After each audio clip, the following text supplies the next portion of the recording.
ಘಟನೆ ಹೇಳ್ತಾರೆ. ಐಬಿನಲ್ಲಿ ರೂಮ್ ಬಾಕ್ಲು ಹಾಕೊಂಡು ಸರಿಯಾಗಿ ರಿಪೇರಿ ಮಾಡ್ತಾ ಇದ್ರು, ಸರಿಯಾಗಿ ರಿಪೇರಿ ಮಾಡ್ತಾ ಇದ್ರು. ನಾನು ಹೇಳ್ತಾ ಇರೋ ಸತ್ಯ ಹೇಳ್ತಾ ಇದ್ದೀನಿ. ಆತ ಅಂದ್ರೆ ಆ ಮನುಷ್ಯ ಅಷ್ಟೇ ಕಟ್ನಿಟ್ಟಿದ್ರು, ಮತ್ತೆ ಅಷ್ಟೇ ಒಂದು ಯಾವುದೇ ರೀತಿ ಕರಪ್ಷನ್ ಯಾವುದು ಒಂದು ಕಳಂಕ ಇಲ್ದಂತ ವ್ಯಕ್ತಿ ಅವರು. ನಾವು ಎಲ್ಲಿಗೆ ಬಂದ್ಬಿಟ್ರಿ ಈಗ? ಚುನಾಯಿತ ಪ್ರತಿನಿಧಿಗಳು ನಾವು ಎಲ್ಲಿಗೆ ಬಂದ್ಬಿಟ್ಟಿದ್ದೀರಿ? ನಾವು ಯಾವ ಸ್ಥಿತಿಗೆ? ಅಧಿಕಾರಿಗಳೇ ನಮಗೆ ಬೆಲೆ ಕೊಡಲ್ಲ ಅಂದ್ರೆ ನಾವೆಲ್ಲ ಇದೆ ಶಾಸಕಾಂಗನೇ ಸರ್ವೋಚ್ಚ ಅಂತ ಹೇಳ್ತೀರಿ ನಾವೆಲ್ಲ ಕಡೆ. ಪಾರ್ಲಿಮೆಂಟ್ ಸರ್ವೋಚ್ಚಾರ, ತಾವು ಸರ್ವೋಚ್ಚ ಅಂತ ಹೇಳ್ತೀರಿ ನಾವು. ಏನೇ ಇರ್ಬೋದು, ನಮಗೂ ನಿಮ್ಗೂ ಡಿಫರೆನ್ಸಸ್ ಏನೇ ಇರ್ಬೋದು, ಐಡಿಯಾಲಜಿ ಡಿಫರೆನ್ಸ್ ಇರ್ಬೋದು, ಆದ್ರೆ ನೀವು ಆ ಸ್ಥಾನದಲ್ಲಿ ಕೂತ್ಕೊಂಡಾಗ ನಾವು ಗೌರವ ಕೊಡಬೇಕು. ನಾಳೆ ನಮಗ್ ಗೌರವ ಕೊಟ್ಟಿಲ್ಲ ಅಂದ್ರೆ ನಾಳೆ ನಿಮಗೂ ಗೌರವ ಕೊಡಲ್ಲ ಇವರೆಲ್ಲ. ಇವ್ರು ಯಥೇಚ್ಛ ಏನ್ ತಿಳ್ಕೊಂಡ್ಬಿಟ್ಟಿದ್ದಾರೆ. PSC ಅಂದ್ರೆ ಅಥಾರಿಟಿ, ಅದು ಇಡೀ ಸರ್ಕಾರನ ಪ್ರಶ್ನೆ ಮಾಡುವಂತ ಒಂದು ಸಮಿತಿ, ಅದು ಇಡೀ ಸರ್ಕಾರದ ಮೇಲೆ ಕೇಸ್ ಹಾಕ್ಬೋದು. ಅದು ನಾನು ಅಲ್ಲಿ PSC ಚೇರ್ಮನ್ ಆಗಿದ್ದೆ. ಸರಿಯಾಗಿ ಹೋಗ್ಬಿಟ್ರೆ PSCಯಲ್ಲಿ ಏನ್ ಬೇಕಾದ್ರೂ ನಾವು ಸರ್ಕಾರದ ಮೇಲೆ ಕ್ರಮ ಇದ್ವು.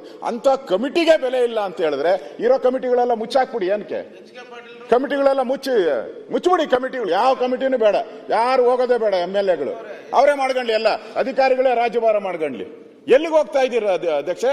ತಾವು ಹೇಗೆ ಈಗ ಸಚಿವರಿಗೆ ಸರಿಯಾಗಿ ಹೇಳಿದ್ರಲ್ಲ ಹಾಗೆ ಅವ್ರಿಗೂ ಸರಿಯಾಗಿ ಇಲ್ಲಿಂದಾನೇ ಹೇಳಿ ಉತ್ತರ ಅವ್ರಿಗೆ ಗೌರವ ಕೊಡ್ಲಿ. ಅವ್ರೇನ ವೈಯಕ್ತಿಕ ಇದ್ರೆ ಅವ್ರು ಮಾತಾಡ್ಕೊಂಡ್ಲಿ. ಈಗ ಅವ್ರೇನ ಕೆಟ್ಟದಾಗ ಏನಾನ ಹಣ ಕೇಳಿದ್ರ, ಅವರು ಏನಾನ ಬೆಂಬಲ ಕೇಳಿದ್ರ, ಅವ್ರು ಏನೂ ಇಲ್ಲ. ಅವ್ರ ಏರಿಯಾಗ ಆಗಿರೋ ಕೆಲಸದ ಬಗ್ಗೆ ಕೇಳ್ತಾ ಇದಾರೆ, ಅದರಲ್ಲಿ ಏನಿದೆ ತಪ್ಪು? ಅಷ್ಟು ಅಕ್ಕಿಲ್ಲ ಅಂದ್ರೆ ನಮಗೆ ಈ ಸದನಕ್ಕೆ ಯಾಕೆ ಬರಬೇಕು? ನಾವು ಕಮಿಟಿಗಳಿಗೆ ಯಾಕೆ ಹೋಗ್ಬೇಕು? ನಮ್ ತಗೋಣ TAD ಕ್ರಮ ಈಗ ಮತ್ತೆ ಮಾಡೋದು ಅಡಿಷನಲ್ SP ಅವ್ರ ಮೇಲೂ ಕ್ರಮ ಆಗ್ಬೇಕು, ಅವ್ರ ಮೇಲೂ ಕ್ರಮ ಆಗ್ಬೇಕು ಅಂತ ನಾನು ಆಗ್ರಹ ಮಾಡ್ತೀನಿ. ಈಗ ಆಯ್ತು. ಈಗ ಅಧ್ಯಕ್ಷರೇ, HK ಪಾಟೀಲ್ 3-4 ಸಾರಿ PSC ಕಮಿಟಿ ಅಧ್ಯಕ್ಷರಾಗಿದ್ದಾರೆ, ಅವ್ರು ಹೇಳ್ಬೇಕು.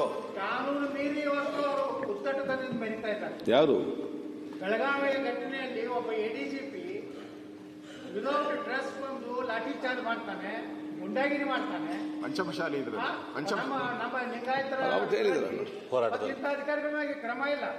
ಮರುದಿವಸನೆ ಅಲ್ಲಿ ಒಬ್ಬ CPIಗೆ 10,000 ರೂಪಾಯಿ ಘೋಷಣೆ ಮಾಡ್ತಾನೆ. ಯಾಕಂದ್ರೆ ಸಿಕ್ಕಾಪಟ್ಟೆ ಅವಾರ್ಡ್ ಕೊಡ್ತಾರೆ.